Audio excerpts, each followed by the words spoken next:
Hola, en esta entrega vamos a hacer una revisión general de el funcionamiento del planificador de procesos de Linux, que es una de las partes finales de del capítulo o del tema de planificación de procesos que hemos estado revisando en las últimas entregas. Bueno, el planificador de Linux que se utiliza actualmente se conoce como CFS, que es de Completely Fair Scheduler. Sí, este es el planificador que se utiliza o que se incluyó a partir del kernel 2.6.23 de Linux. Para el kernel 2.5 y las versiones anteriores a 2.6.23 se utilizó uno que se conocía como D1, que tiene algunas características diferentes a lo que vamos a mencionar. Entonces, bueno, hay que tener en cuenta que depende de la versión del kernel de Linux, se utiliza un tipo de calendarizador diferente. Sí, el que nosotros vamos a revisar, los conceptos que vamos a revisar, corresponden a algunas de las características de CFS, es decir, el scheduler que se utiliza o el calendarizador o planificador que se utiliza a partir del kernel 2.6.23 hasta la actualidad. ¿Sí? Bueno, entre otras cosas podemos mencionar de este planificador que se hace uso de algo que se conoce como clases de scheduling, que es una forma en la cual se puede o más bien se lleva a cabo una clasificación de los procesos, ¿sí? De acuerdo al tipo de proceso que se trate, de acuerdo a la prioridad que tiene el proceso, ¿sí? Al tipo de proceso de que se trate. ¿Sí? A cada una de esas clases, en un momento vemos un pequeño ejemplo de cómo funciona esta parte. A cada una de esas clases se le asigna una prioridad, y lo que hace el scheduler pues, es ir atendiendo los procesos dependiendo de la prioridad de la clase en la cual se encuentran, la clase con la cual fueron creadas. Esa clase se determina en el momento que se crea el proceso, ¿sí? De manera inicial. Entonces, una vez que se asigna un proceso a una clase, el proceso se va a atender dependiendo de la prioridad que tenga esa clase, y dentro de esa clase se atienden los procesos también de acuerdo a la prioridad que tienen asignada a cada proceso. Entonces ahí hay una doble revisión que se hace. Primero se atienden los procesos que se encuentran en la clase con la mayor prioridad, y dentro de esa clase se atienden los procesos que tienen la prioridad más alta, y con la cual fueron creados o con la cual se están ejecutando. Bueno, anteriormente habíamos mencionado también que en la práctica los algoritmos que estuvimos revisando para el planificador, por ejemplo el FCFS, Round Robin, la aproximación de SJF, las prioridades, en la práctica generalmente no se utilizan como un algoritmo único para llevar a cabo la planificación, sino que se llevan a cabo o más bien se utilizan en combinación varios de ellos dependiendo de las características que tenga nuestro sistema operativo, de los requerimientos de nuestro sistema operativo. ¿Sí? Bueno, para el caso del planificador de Linux, en particular CFS, se sigue la misma idea. En realidad se utilizan varios algoritmos para llevar a cabo la ejecución o para llevar a cabo la planificación de los procesos. Como les mencionaba hace un momento, entonces lo que hace CFS es seleccionar las tareas para llevar a cabo o para decidir cuál es el siguiente proceso que se tiene que ejecutar. Lo que se hace es seleccionar la tarea con la prioridad más alta de la clase que tiene la prioridad más alta de acuerdo a las clases que están definidas en el scheduler. ¿Sí? Bueno, inicialmente hay dos tipos de clases que se utilizan. Una de ellas se conoce como la clase predeterminada, ¿sí? En la cual se hace uso de CFS, y otra que se conoce como clase de tiempo real, en la cual se puede llevar a cabo el uso, por ejemplo, de round robin para llevar a cabo la ejecución de los procesos. Eso cuando se requiere atender a un conjunto de procesos de tiempo real. Entonces aquí podríamos pensar nosotros en dos tipos o dos clases de procesos.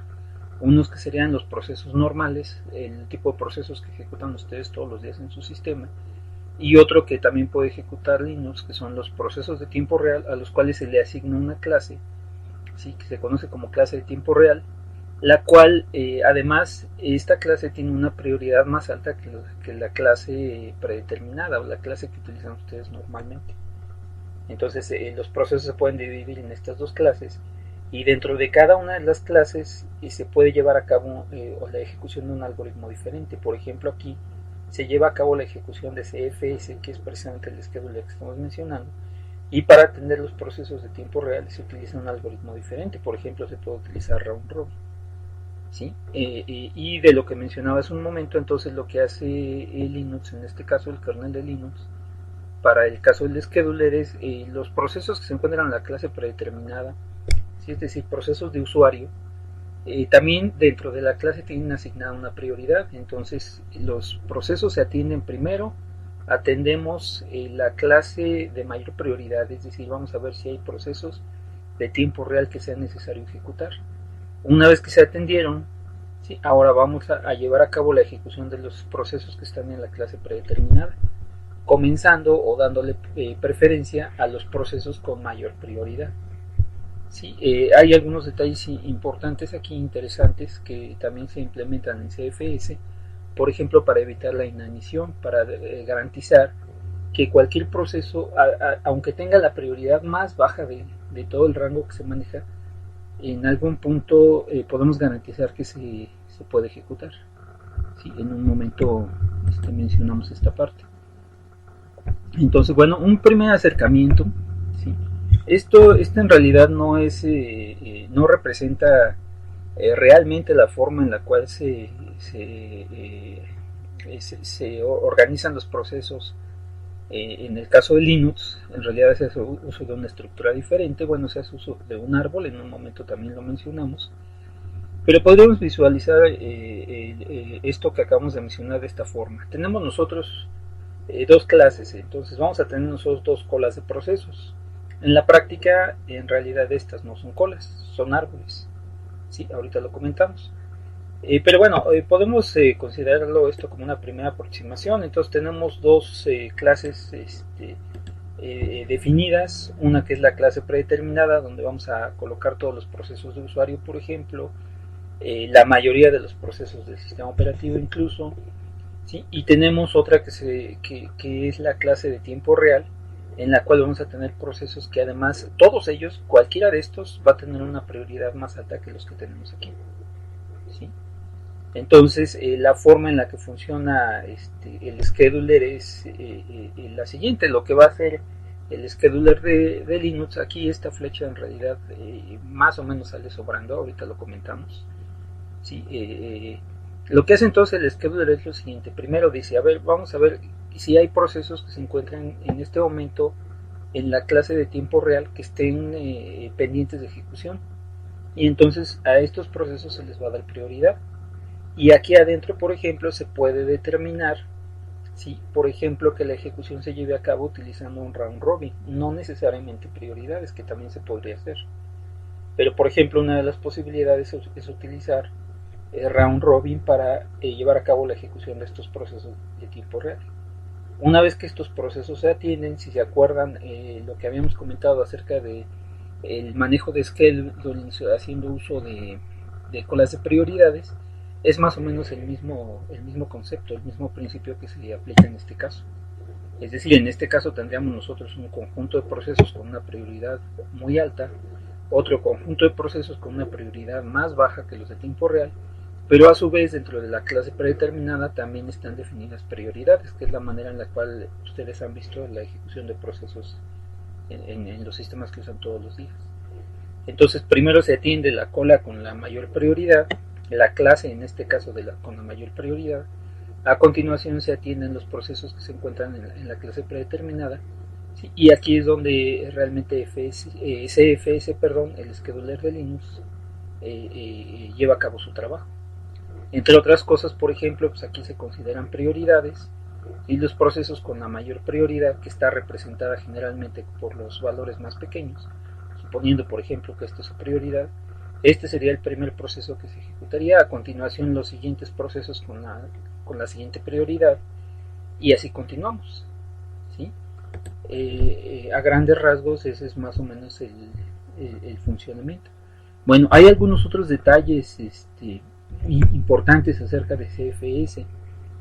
Entre otras cosas, para garantizar que un proceso se ejecute no importando su prioridad, lo que hace CFS es funciona de manera muy parecida a la manera en la que habíamos nosotros descrito el funcionamiento de round robin. Si recuerdan, en el caso de ese algoritmo lo que hacíamos era definir un quantum, que era una especie de ranura de tiempo, una especie de intervalo de tiempo.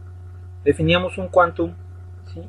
Y asignábamos ese quantum a cada uno de los procesos que teníamos. Bueno, en el caso de CFS, dado que se consideran las prioridades, el quantum no se calcula exactamente de la misma forma. De hecho, no podríamos llamarlo quantum, porque cuando nos referimos al quantum estamos haciendo referencia a un intervalo de tiempo fijo, o al menos a un conjunto de intervalos de tiempo fijo. ¿Sí? En el caso de CFS, lo que hace este algoritmo, este scheduler, es asignar una proporción del tiempo de CPU, ¿sí? No un tiempo fijo, sino una proporción del tiempo de CPU para cada uno de los procesos que están pendientes de ejecución, ¿sí? Entonces, en realidad, el procesador se le va a asignar a cada uno de los procesos, pero se le va a asignar una proporción de un intervalo de tiempo dependiendo de la prioridad que tiene. ¿Sí? Para calcular las prioridades, si recuerdan por ahí, esto ya lo han estado viendo por ahí en la sección de procesos, se utiliza algo que se conoce como nice value, ¿sí? O el nice number, que también se le llama, que es un numerito a partir del cual se lleva a cabo el cálculo de la prioridad de un proceso. Para el caso de los sistemas Linux, ese nice value es un número que se encuentra entre menos 20 y 19, que corresponde a las prioridades que puede manejar un proceso, ¿sí? El valor predeterminado es 0. ¿Qué quiere decir eso? Por ejemplo, si yo creo en este momento un proceso sin ningún tipo de prioridad, ¿sí? Con la prioridad predeterminada va a tener un valor de 0 como prioridad, ¿sí? Y inicialmente va a tener asignado también un valor, el nice value, ¿sí? Este valor también lo va a tener asignado como 0. Si yo quisiera aumentar la prioridad de ese proceso, bueno, el valor predeterminado lo dejo en 0, pero lo que hago es modificar el nice value dependiendo si quiero que el proceso tenga una prioridad mayor o menor, ¿sí? Originalmente tiene un valor de 0, y si yo, por ejemplo, este valor, este nice value, lo coloco en menos 10, lo que estoy haciendo es asignarle una prioridad más grande al proceso. La prioridad en realidad se calcula tomando el valor predeterminado y a eso sumándole el nice value. Entonces, al colocar yo un valor de menos 10 aquí, y si lo sumamos con el valor predeterminado, eso me da una prioridad final de menos 10. Y eso es lo que determina la prioridad real del proceso, hasta cierto punto. Porque, bueno, hay algunos otros detalles que hay que considerar, como por ejemplo cuál es la clase a la cual pertenece, que también eso es algo que influye en la prioridad real que se aplica al proceso. Si el proceso tiene una prioridad, está colocado en la clase predeterminada, las que mencionamos hace un momento, no importa que tenga una prioridad muy alta dentro de esa clase, si hay procesos en tiempo real que están pendientes de ejecución, esos procesos van a tener preferencia, ¿sí? Bueno, como comentaba hace un momento, en este intervalo de valores que se utilizan para determinar la prioridad, ¿sí? Los valores más bajos corresponden a las prioridades más altas. Por ejemplo, para este intervalo, el valor de menos 20 correspondería a la prioridad máxima que se le puede asignar a un proceso, ¿sí? Un proceso común y corriente, y este valor de 19 correspondería a la prioridad más baja que se le puede dar a un proceso, ¿sí? Bueno, para calcular los intervalos de tiempo, como comentábamos aquí, se le asigna una proporción del tiempo de CPU a un proceso, y para calcular esa prioridad, o esa proporción mejor dicho, no se utilizan valores discretos, en realidad se utilizan valores de punto flotante, ¿sí? Esos valores de punto flotante, pues obviamente hay que aproximarlos, porque pues, no podemos necesariamente asignar un intervalo de tiempo basado en un número de punto flotante, ¿sí? Bueno, para llevar a cabo entonces la asignación o la ejecución de los procesos, lo que hace CFS en el caso de Linux es determinar algo que se conoce como latencia, ¿sí?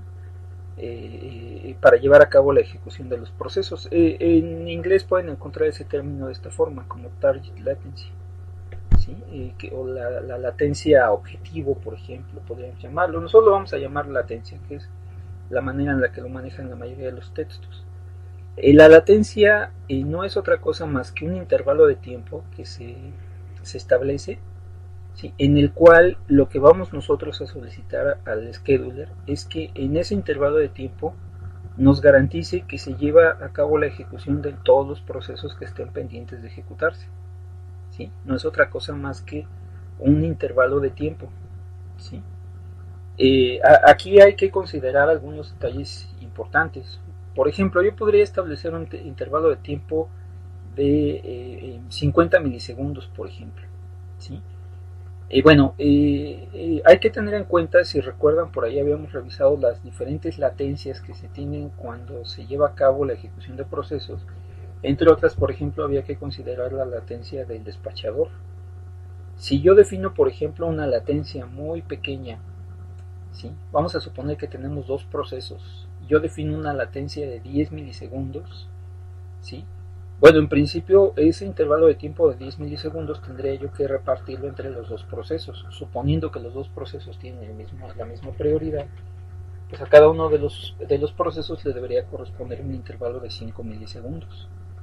Pero ¿qué pasa, por ejemplo, si ese intervalo de 10 milisegundos incluye el tiempo del despachador? ¿Sí? Vamos a suponer que el tiempo de despachador equivale a 3 milisegundos, entonces en ese intervalo de tiempo de 10 milisegundos yo tengo que llevar a cabo dos cambios de contexto, ¿sí? Eso implica que en ese intervalo de 10 milisegundos voy a ocupar 6 milisegundos para llevar a cabo el cambio de contexto de los dos procesos y garantizar que los dos procesos se ejecuten, y el tiempo real que le voy a poder asignar a cada proceso en realidad es de 2 milisegundos, ¿sí? Si revisan ustedes un escenario como ese, nos podemos dar cuenta de que el tiempo de procesador, ¿sí?, un porcentaje importante del tiempo de procesador, en este caso el 60%, se está dedicando únicamente a cambios de contexto.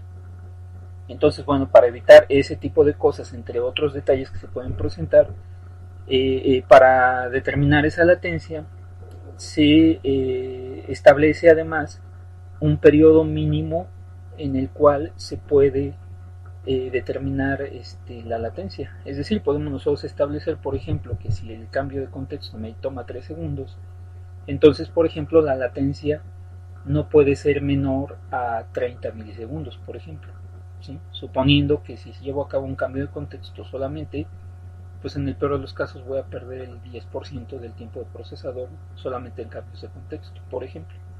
Sí, esos valores se tienen que ir ponderando, se tienen que ir calculando sobre la marcha, ¿sí? Y se tienen que ir ajustando, pero siempre se establece valores mínimos, ¿sí? Por debajo de esos valores no debería establecerse una latencia más baja, ¿sí?, considerando el rendimiento de nuestro sistema. Si definimos una latencia más pequeña que el intervalo mínimo que me conviene, el sistema puede comenzar a tener problemas de rendimiento.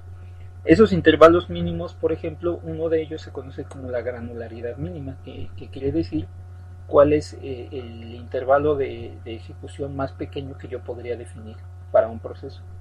Entre otras cosas, pues ahí entra en juego el tiempo o la latencia del calendarizador, por ejemplo, ¿sí?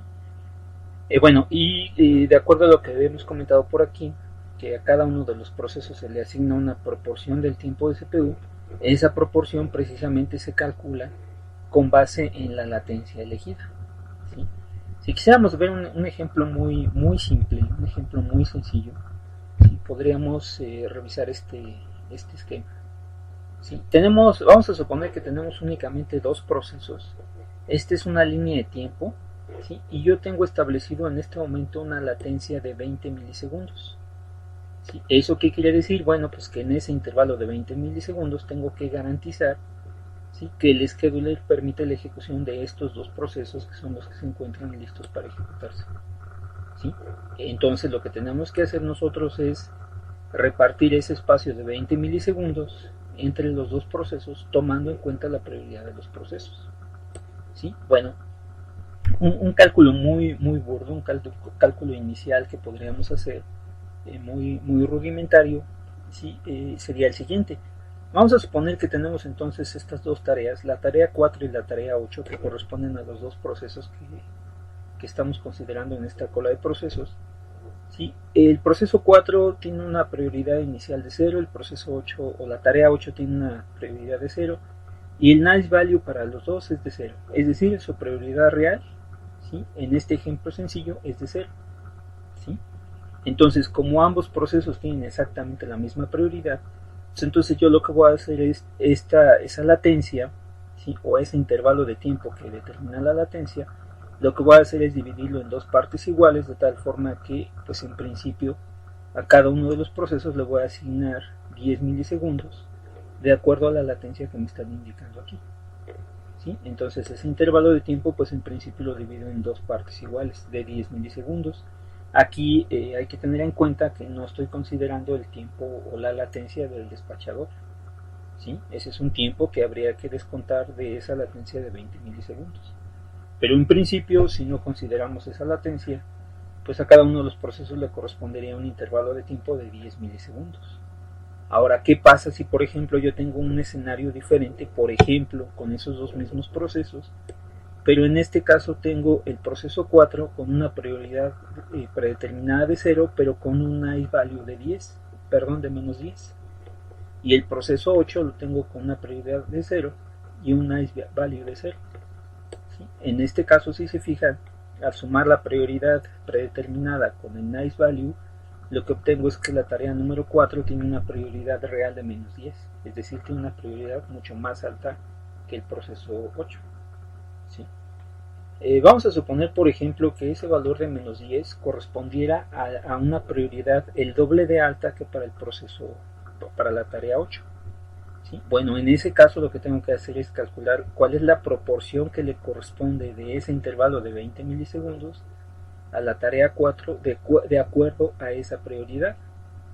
¿Sí? Por ejemplo, algo que podría yo hacer es decidir, podríamos dividir ese intervalo de 20 milisegundos en tres partes, ¿sí?, que nos daría un 6 punto algo, ¿sí?, y 6.66 más o menos, y entonces asignarle el doble de prioridad a la tarea 4, ¿sí?, de tal forma que de esa manera pues ya correspondería al proceso, al doble de prioridad que tenemos indicada para el proceso número 4. ¿Sí? Aquí déjenme hacer una pequeña modificación. Vamos a hacer una pequeña trampa, ¿sí?, para que nos cuadren las cuentas. ¿Sí? Y lo que vamos a hacer es esto. ¿Sí? Dado que este proceso estamos suponiendo que su prioridad corresponde al doble de prioridad de la tarea 8, entonces a este proceso, a esta tarea le debería corresponder el doble de tiempo de procesador de lo que le estábamos dando a la tarea 8. Entonces en este caso, si yo tomo este intervalo de 21 milisegundos, ¿sí?, esa latencia de 21 milisegundos, la divido en tres partes iguales, entonces a la tarea 4 le deberían corresponder 14 milisegundos y a la tarea 8 solamente 7 milisegundos. ¿Sí? Esa es la forma en la cual Linux, el scheduler de Linux lleva a cabo el cálculo dependiendo de la prioridad de los procesos. Lo que hace es asignar una proporción de la latencia, una proporción de este intervalo de tiempo que me indica la latencia, ¿sí?, a cada uno de los procesos. Aquí es importante tener en cuenta que un proceso, aunque tenga la prioridad más baja, ¿sí?, siempre le va a corresponder una proporción de este intervalo de tiempo que estamos definiendo aquí. ¿Sí? De hecho, el scheduler está diseñado de esa manera. Si yo tuviera aquí una secuencia, por ejemplo, de 10 procesos y uno de ellos tiene una prioridad de 19, es decir, la más baja, de cualquier manera, al asignar yo una proporción aquí, lo que voy a hacer es asignarle a ese proceso, ¿sí?, una proporción de este intervalo de tiempo. Eso, una de las ventajas que tiene es que evita la inanición, porque me garantiza que en este intervalo de tiempo todos los procesos, independientemente de la prioridad que tengan, todos ellos van a poder utilizar una proporción de este intervalo de tiempo para su ejecución. ¿Sí? Y esa es la manera en la cual este scheduler evita la inanición. ¿Sí? Bueno, ahora para algunos otros detalles importantes. Para determinar esa latencia se establece siempre un valor predeterminado y un valor mínimo. Aquí hay que tener en cuenta que esa latencia se puede ir modificando de acuerdo a la cantidad de procesos que yo tengo en este momento listos para ejecución. ¿Sí? Por ejemplo, si solamente tengo un proceso, ¿sí? Esa latencia lo que puedo hacer es irla reduciendo. ¿Sí? En caso de que hubiera únicamente un proceso, pues todo el tiempo de procesador se lo tendría que asignar a ese único proceso. ¿Sí? Y en ese caso, pues no me sirve de mucho tener una latencia muy grande. Lo que puedo hacer es irla reduciendo hasta alcanzar un valor mínimo que se establece para, esta, para esta latencia. ¿Sí? Y además también hay que tener en cuenta que una vez que comienzan, dado que se asigna una proporción del intervalo que me indica la latencia, si comienza a aumentar la cantidad de procesos, esa proporción se puede volver cada vez más pequeña. ¿Sí? Y hay que tener en cuenta la granularidad mínima que mencionábamos hace un momento, ¿sí? Que también influye en la cantidad de tiempo mínimo, ¿sí? que puedo asignarle a un proceso. Si la cantidad de procesos comienza a crecer demasiado, puede ser que esa proporción, ¿sí? me comience a dar valores cada vez más pequeños. Entonces algo que hace este scheduler es permitir que conforme se va incrementando la cantidad de procesos, la latencia se pueda también ir incrementando de tal forma que todos los procesos puedan recibir una proporción del tiempo de ejecución más acorde a los valores mínimos que tiene establecidos el sistema operativo. ¿Sí? Otro variable que se considera, ¿sí? que también es un elemento importante, es esta variable que se llama vRuntime, ¿sí? que lo que hace es permitirme o se utiliza para ir registrando el tiempo virtual de ejecución de cada tarea, es decir, cuánto tiempo el procesador ha consumido cada uno de los procesos que tengo en ejecución. ¿Sí? Ese tiempo generalmente se mide en nanosegundos, ¿sí? y es un valor que se va a tomar en cuenta, ¿sí? para determinar también cuál es el tiempo de procesador que le vamos a dar a un proceso. ¿Sí? Para esto además también se calcula algo que se conoce como un factor de decaimiento, ¿sí? Que también se va a utilizar para poder determinar cuál es la prioridad que le vamos a dar a un proceso o en qué momento le proporcionamos el procesador a un proceso. Para esto se calcula este factor, ¿sí? Esta parte si quieren después pueden revisarla con calma, ¿sí? En la cual se determina el peso de un proceso con una prioridad, la prioridad predeterminada, ¿sí? es decir, un proceso que tenga una prioridad de 0 con un nice value de 0, y eso se divide entre el peso de la tarea actual, y ese peso se calcula de esta manera. ¿Sí? El peso se calcula como 1024 por 1.25 elevado al nice value con un signo negativo. ¿Sí? Si ustedes hacen las cuentas, por ejemplo, para un proceso con la prioridad predeterminada, es decir, una prioridad de 0 con un nice value de 0, si yo coloco aquí un valor de 0, esto me da un 1 y entonces la prioridad, el peso que tendría un proceso de ese tipo sería de 1024. ¿Sí? Y el factor que calcularíamos para ese proceso sería de 1024 dividido entre 1024 y eso me da un valor de 1. ¿Sí? Bueno, si hacemos las cuentas, cuando un proceso tiene un nice value negativo, ¿sí? este valor se vuelve positivo y entonces al llevar a cabo esta división, ¿sí? vamos a obtener un valor menor que 0. ¿Sí? En cambio, si yo tengo un proceso con un nice value mayor que 0, ¿sí? al llevar a cabo este cálculo y después hacer esta operación, vamos a obtener un valor mayor que 0. ¿Sí? ¿Para qué me sirve eso? Bueno, si yo estoy considerando el tiempo de ejecución de un proceso, ¿sí? si ese proceso tiene un nice value mayor que 0, es decir, tiene una prioridad menor, conforme mayor sea este valor, ¿sí? eso me va dando un vRuntime cada vez mayor. ¿Sí? Bueno, Vamos a ver un ejemplo. Y bueno, además, este calendarizador hace uso de un algoritmo apropiativo, que ya habíamos visto por ahí que se requiere cuando utilizamos nosotros prioridades para la ejecución de procesos, de tal forma que un proceso sea capaz de solicitar la ejecución del despachador en caso de que necesite ejecutarse y tenga una prioridad mayor que el proceso actual. Entonces, el calendarizador es apropiativo. Bueno, por ejemplo, vamos a suponer que tenemos aquí otra vez dos procesos, la tarea 4 y la tarea 8. Este proceso tiene una ráfaga de 20, este proceso tiene una ráfaga de 60, este tiene un nice value de 0 y este tiene un nice value de 10. En principio, pues esta tarea tiene una prioridad menor que esta por tener un valor más alto, ¿sí? Si ustedes calculan el peso para este proceso utilizando las expresiones que veíamos hace un momento, nos vamos a dar cuenta que el peso de este proceso, ¿sí?, es de 1024, mientras que para este proceso es de 109.95. Si yo calculo el factor, ¿sí?, que es esa división que veíamos allá arriba, para el caso de este proceso con una prioridad predeterminada, ¿sí?, voy a obtener un factor de 1. ¿Sí? Y en cambio, para este proceso, ¿sí?, al hacer esta división, si se fijan, voy a obtener un valor de 9.31. ¿Sí? Entonces, cuando este nice value tiene un valor alto, ¿sí?, un valor positivo, ¿sí?, obtenemos al final un factor mayor que 1.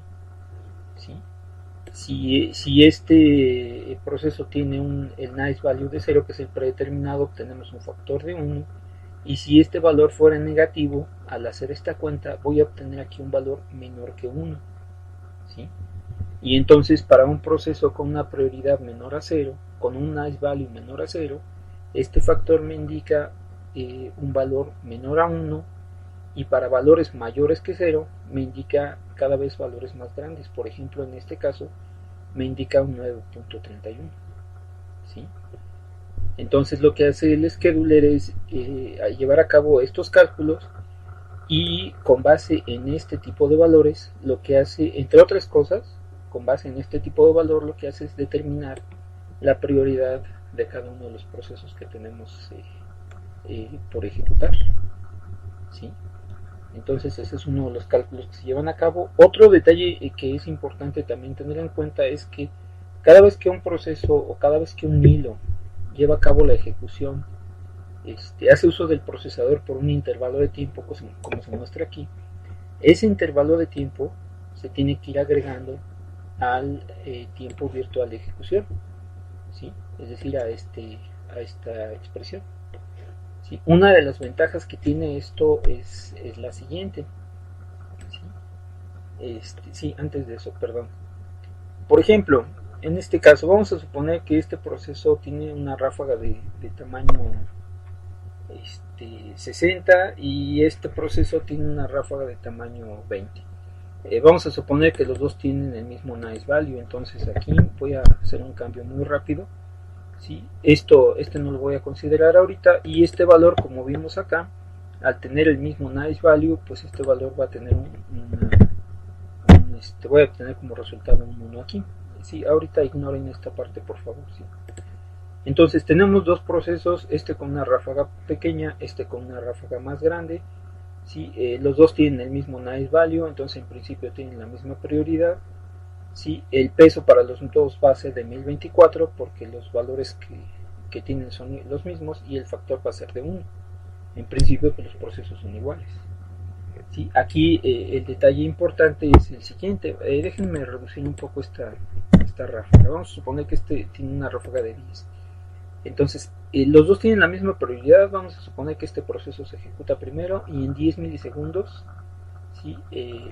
Se lleva a cabo un cambio de contexto porque este proceso posiblemente esté llevando a cabo una operación de entrada y salida, mientras este proceso se continúa ejecutando.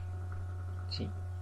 Bueno, cuando este proceso regresa a la cola de procesos del estado ready, como tiene la misma prioridad que pues en principio no podría solicitar un cambio de contexto. Este proceso no puede provocar que este proceso de aquí sea despachado, porque tienen exactamente la misma prioridad. ¿Sí? Pero bueno, aquí lo que hace Linux, ¿sí? Lo que hace el scheduler es, a pesar de que tengan los mismos valores, también se considera el vruntime para determinar si este proceso realmente tiene la misma prioridad que este. ¿Sí? Al considerar estos valores, lo que va a hacer el scheduler es determinar que este proceso ha llevado a cabo la ejecución de sus tareas, ¿sí? O la ejecución de sus instrucciones una cantidad de tiempo menor que este, porque mientras este proceso se estaba en espera, este continuó ejecutándose y entonces este valor se fue incrementando para esta tarea. Bueno, si los dos tienen las mismas características, pero este se ha ejecutado durante mayor tiempo, ¿sí? Lo que hace el scheduler es considerar que este proceso tiene una prioridad menor que esta. ¿Sí? Aunque el NAS value sea el mismo, este proceso ha utilizado una proporción de procesador más alta que este. Entonces, en ese caso, lo que haría sería permitir el cambio de contexto de tal forma que este proceso pueda retomar su ejecución y este proceso de aquí, que ya utilizó más tiempo del procesador, quede en espera. ¿Sí? Que ese es otro de los detalles que se toman en cuenta. Y bueno, de acuerdo a lo que comentábamos por allá arriba, ¿sí? Anteriormente, CFS en realidad hace uso de un árbol rojo-negro para ordenar los procesos de acuerdo al vruntime que tienen, ¿sí? Para determinar cuál es el siguiente proceso que se va a ejecutar. ¿Sí? Considerando ese valor, lo que hace es ordenar los procesos de esta forma utilizando una estructura de este tipo, y entonces lo que hace es siempre comenzar a atender el proceso con el valor de runtime, del vruntime más pequeño de todos ellos. Esta es realmente la estructura que se utiliza, este es el aspecto que tiene realmente el scheduler, o más bien la cola de procesos, que en realidad no es una cola de procesos, es un árbol de procesos. Para eso se hace uso de un árbol rojo-negro. Bueno, ustedes ya conocen el funcionamiento de ese tipo de estructuras. Ahora, habíamos mencionado por ahí que había dos clases de procesos, se definían dos clases, uno que eran los procesos predeterminados, o la clase predeterminada, y otro que eran los procesos de tiempo real. Para el caso de los procesos de tiempo real, ¿sí? El planificador hace uso del standard POSIX, ¿sí? Entre otras cosas, por ejemplo, lo que hace es manejar algo que se conoce como políticas de planificación, ¿sí? Que es uno de los una de las características o uno de los elementos que se definen cuando se crea un proceso de este tipo. También para el caso de los procesos de la clase predeterminada, pero en el caso de los procesos de tiempo real, por ejemplo, se pueden hacer uso de varias políticas. Dos de ellas son estas, SCHED-FIFO y SCHED-RR. Estas políticas lo que hacen es, entre otras cosas, determinar cuál es el algoritmo que se va a utilizar para atender esos procesos. ¿Sí? Por ejemplo, en el caso de que yo a un proceso le asigne esta política, ¿sí? Este proceso se va a atender utilizando el algoritmo FCFS que habíamos comentado. ¿Sí? Si yo le asigno esta política, ¿sí? A este proceso se le va a atender utilizando un algoritmo de round robin. Cada uno de ellos podría tener una aplicación diferente. Por ejemplo, si recuerdan en este caso, ¿sí? el calendarizador se comporta como no apropiativo y lo que hace es atender cada uno de los procesos hasta que finaliza su cola su ráfaga de CPU. En este caso lo que se hace es definir un quantum y atender a todos los procesos utilizando ese quantum. En el caso de Linux se usan al menos un par de quantums para atender esto. Entonces, dentro de los procesos de tiempo real incluso se pueden definir un par de colas, ¿sí? Una cola para los procesos que se van a ejecutar utilizando FCFS, ¿sí? Es decir, haciendo uso de una estructura de tipo FIFO, y otra cola en la cual vamos a usar quantums y vamos a aplicar el algoritmo de round robin. ¿Sí? Bueno, para mayor información sobre esto pueden revisar la página de manual del scheduler en la sección 7 del manual de Linux con esta instrucción. Hay algunos detalles por ahí que pueden ser interesantes. Bueno, cuando consideramos nosotros la planificación de procesos en tiempo real, se maneja un rango de prioridades que está definido de esta manera. Las prioridades van a ir de 0 a 99 para procesos o para tareas de tiempo real y de 100 a 139 para las prioridades que se asignan a las tareas con prioridad normal, ¿sí? Las tareas del scheduler predeterminado, ¿sí? O de la clase predeterminada. Bueno, hay una relación directa con los valores de las prioridades que mencionamos hace un momento, que iban de menos 20 a 19. En realidad lo que hace ese scheduler entonces es utilizar ese rango de prioridades de tal forma que este intervalo corresponde a los procesos de tiempo real, ¿sí? Recuerden que entre más pequeño sea ese valor o más bajo sea ese valor, corresponde a una prioridad más alta, ¿sí?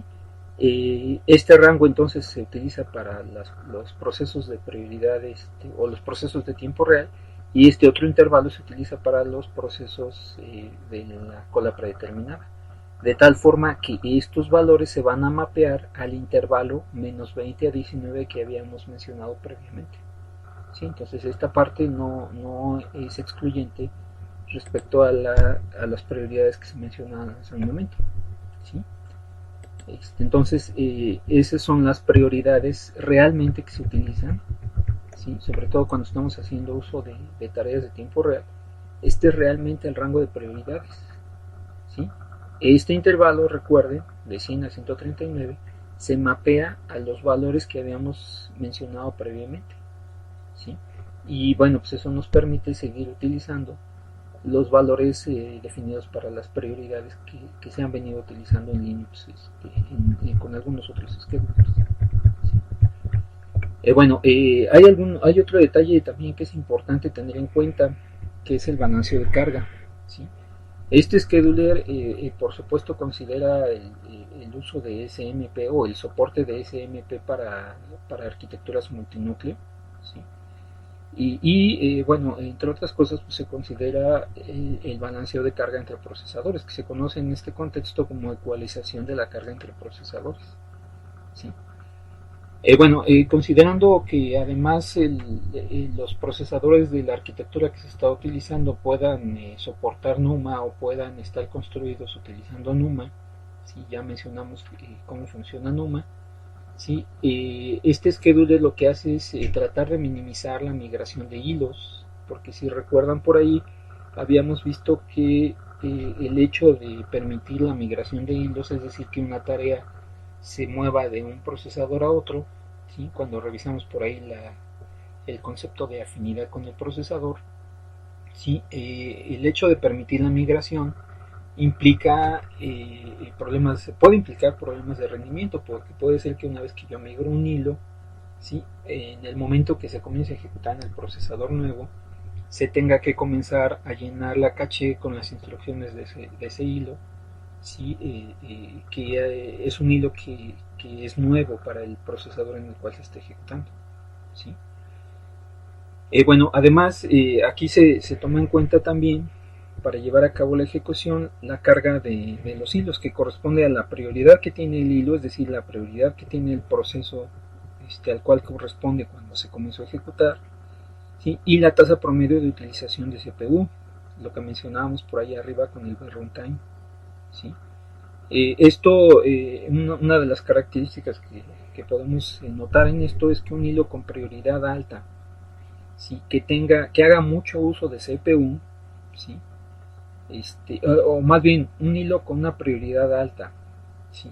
Que haga uso de CPU, ¿sí? Y que requiera poco CPU, a pesar de tener una prioridad alta, se le va a considerar como un hilo que tiene una carga baja, ¿sí? Porque no requiere hacer uso de mucho tiempo de procesador, ¿sí? Y un hilo con prioridad baja, que tenga una prioridad más baja, pero que haga mucho uso de CPU, al estar haciendo uso de una proporción muy alta de CPU, se le considera como un hilo que tiene una carga muy alta, ¿sí? Incluso se puede dar el caso en el cual dos procesos con prioridades distintas, como lo que se describe aquí, con una prioridad alta y otro proceso con una prioridad baja, ¿sí? Por el uso que tienen de CPU, se les puede considerar como hilos que tienen la misma carga, ¿sí? Es decir, para el CPU representan tener que proporcionar intervalos de tiempo muy parecidos para la ejecución, ¿sí? Entonces, bueno, eso es algo que se considera en el caso de este scheduler. La prioridad no lo define todo, también el porcentaje de CPU que se está utilizando determina la manera en la cual se va a llevar a cabo la ejecución de los procesos, ¿sí? Para esto, además, para cuestiones de balanceo, también se toma en cuenta la carga de una cola de procesos, que no es otra cosa que la suma de las cargas de los hilos que contiene, ¿sí? Y para llevar a cabo el balanceo, además, primero, pues como mencionábamos, se minimiza la migración de los hilos, ¿sí? Eso para minimizar los fallos de memoria que se puedan producir. Ya por ahí también comentamos que es un fallo de memoria, ¿sí? Y para llevar a cabo la migración de hilos, además, y como consecuencia del balanceo de carga, se considera algo que se conoce como dominio de scheduling. Un dominio de scheduling no es otra cosa más que un conjunto de núcleos, como lo podemos ver aquí, ¿sí? Un conjunto de núcleos que pueden ser balanceados con respecto a otro conjunto. Por ejemplo, ¿sí? Por ahí ya habíamos mencionado el funcionamiento de la caché, ¿sí? Por ejemplo, en este caso estamos nosotros considerando un conjunto de núcleos que manejan una caché de 3 niveles, ¿sí? Primero vamos a tener un nivel 1 que está contenido dentro del núcleo, ¿sí? Que no está representado en este diagrama, pero vamos a tener una caché interna. Después vamos a tener otra caché que está compartida entre estos dos núcleos, que sería una caché de nivel 2. Esto funciona de la siguiente manera. Cuando este núcleo está llevando a cabo la ejecución de algo, primero busca las instrucciones que requiere en la caché de nivel 1, es decir, su caché interno. Después busca, si no encuentra ahí las instrucciones, entonces recurre a la caché de nivel 2 que está compartiendo con otro de los núcleos, ¿sí?